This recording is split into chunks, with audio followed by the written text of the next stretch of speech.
this is a good group here, and a lot of intrigue, I think, Tom. We got kind of some mashup here as well. You got Colin SAHLMAN, notable name from his exploits as a high schooler, but 8th at the NCAA Indoor Mile for Northern Arizona. There's a look at him there. But you got Vincent CRISP, and then you got Abel TEFFRA, who was the NCAA Indoor Mile champion at Georgetown, but didn't even make the final of the outdoor NCAA 1,500 meters, and that was a cutthroat semifinal round in Eugene.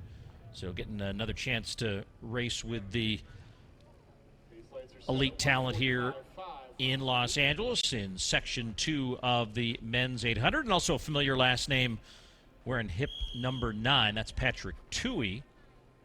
His sister Caitlin also in the field. She's going to run a 1,500 meters for the first time in a couple of years later on in the program. He was the ACC indoor runner-up for NC State.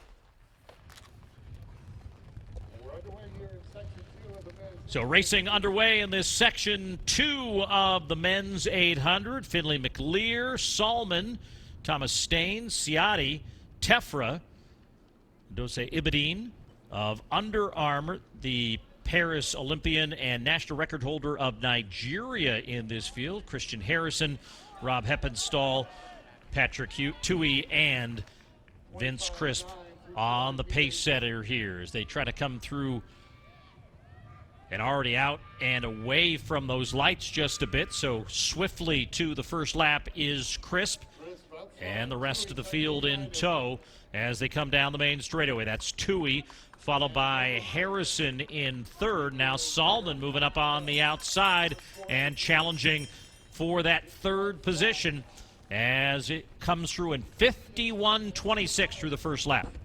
And that's a pretty good pace there, Paul. And this is an outstanding field of runners. And I think we're going to see a lot of gyrations here down the backstretch and in the front stretch. Ironically, Patrick TUOHY, who just finished up at NC State, is the older sibling between him and Caitlin, even though he just finished his college eligibility this year.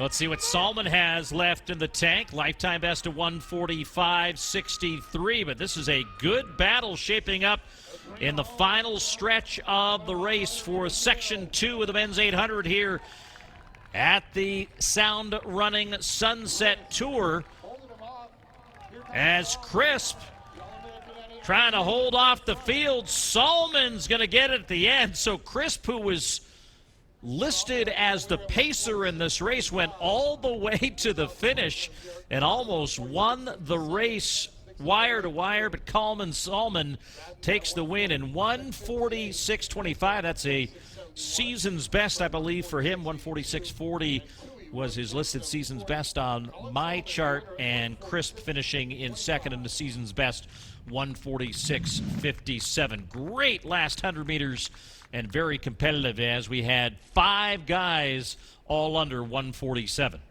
I thought SAHLMAN showed a lot of poise, Paul, and a lot of strategic wherewithal here down the straightaway. He saved something for the end and did a really nice job. You know, one of the things when athletes are always chasing marks, you kind of wonder when they get into a big race, you know, how are they going to perform when there are other athletes of equal